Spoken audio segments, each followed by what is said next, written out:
the books. A great win for the Mavs over a contender, over a rival. 116-105 is the final as we welcome you to Mavs Center Court, presented by Legacy Precious Metals. Dana Larson along with Nancy Lieberman and Devin Harris. And what a ride is all I can continue to say in my head. The highs and the lows of the last couple of hours here.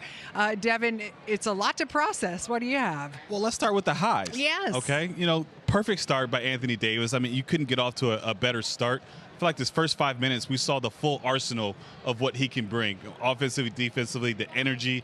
I think he, juvenilizes this home crowd, and he was just awesome. There's no other way to put, how he got the game started. And offensively, I felt like they played through him. We got to see a small sample of what this could look like at the four, and not just the scoring. I mean, the passing, the defense, the rebounding, everything was at his hand. But obviously, this team has dealt with a little bit of this all season long. We see another two starters kind of leave the game, so that's always a concern for this team. But other guys picked them up, and we see guys with new trades come new opportunities. And I can speak to this more than anybody else. When you go to a new team and you get more opportunities, you got to seize that, and that's what Max Christie's doing right now.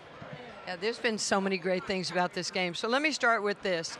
We've been talking about, defense. You have to play tough defense to be successful. I learned this early in my career. Offense sells tickets, defense and rebounding wins championships. This trade was made to bolster the defense. So you took a team like the Rockets, who are averaging 113 points a game. You hold them to 105. They shoot 40 from the field, 28 from three. You force them into 8 turnovers, so you get somewhere around 13 points. Then 18 block shots, which is unbelievable. Insane. So everything you had hoped for, you got. And then you got the young players that were just playing so hard, even when PJ and AD went out.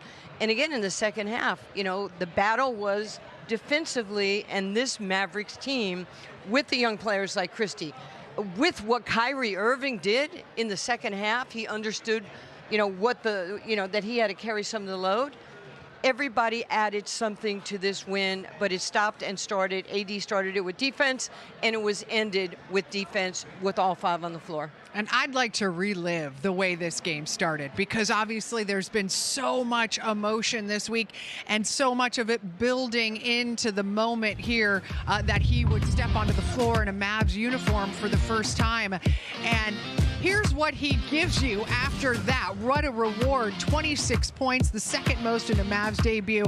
And that was so much of this in the first half. That doesn't even tell you the story. The 16 rebounds, most in a Mavs debut. It was 24 points in the first half, 13 of those rebounds in the first half. It was a first half like we have literally never seen before when you add in his assists and his blocks in the play-by-play era.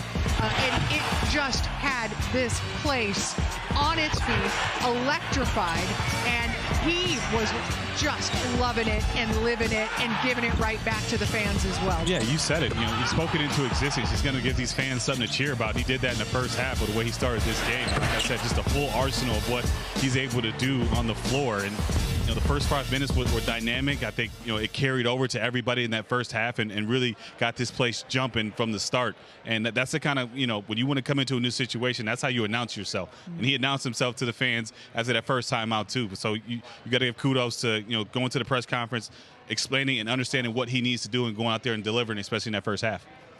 For me, it was intentional how this game started. Make sure that Anthony gets involved, is able to find his shots.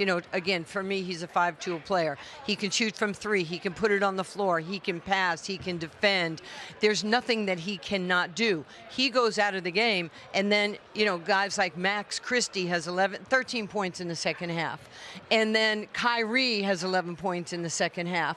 And everybody, it's not one person, it's a collective. Right? It's called collaboration for a reason. This Mavericks team collaborated both offensively, defensively. This is a big win for them. was a huge win for them. And for Houston now, their 6th loss in a row. And so that's one of those teams that's up there at the top of the West standings that you are trying to chase down. It was their first win against them of the season. There's still one to go. So things looking good in that regard.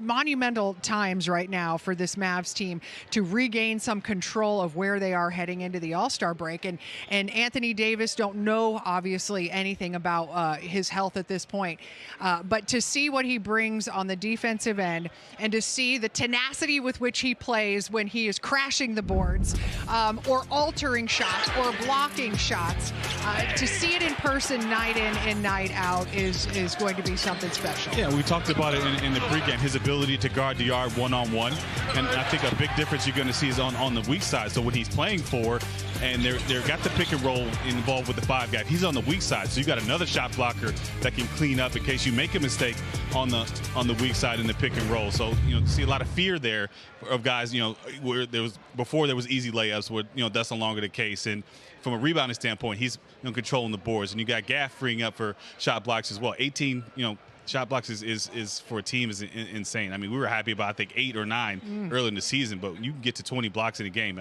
You're playing some real defense. And not only the 20 blocks, but think about it. When Houston went big, and they did this purposely in the second half, they had Sengun, they had Steven Adams. That's a very physical lineup, what they have. But the defense, you stay down. You talked about the length of Anthony Davis. Here comes the rotation, Clay, quick hands. It gets you into your offense. One more time, Anthony Davis is so good about being the second guy off the floor.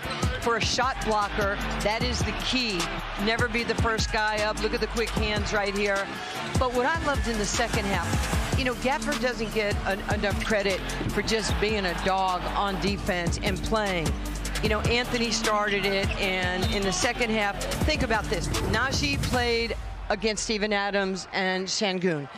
Dinwiddie played against them.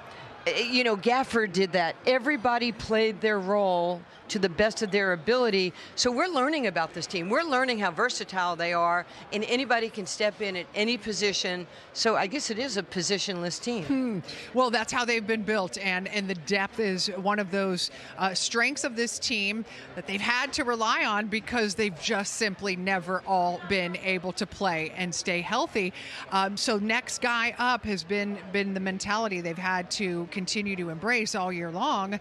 And you've got we heard Spencer Dinwiddie say, we don't even have any time to sit around and be mad about anything that's happening because we're so busy just trying to figure out what my next assignment is, what my next role is going to be, and what the next thing I might be asked to do is. And each night, different guys are able to come through and perform. That's a depth that you talked about, and an ability to have that depth when it's been tested throughout this season time and time again.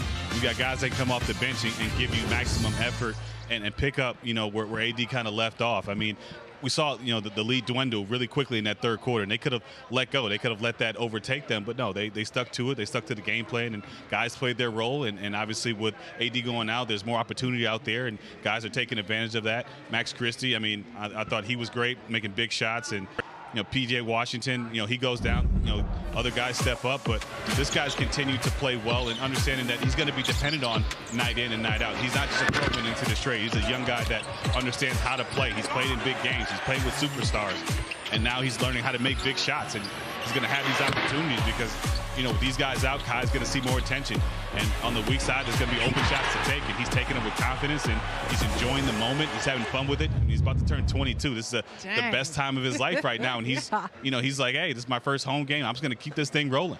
Well, it is rolling. I can tell you right now, when you're a player and you have to stand up and be accounted for and be a great teammate. I never call the bench. I call it the second unit because they're very important to the whole picture of the team.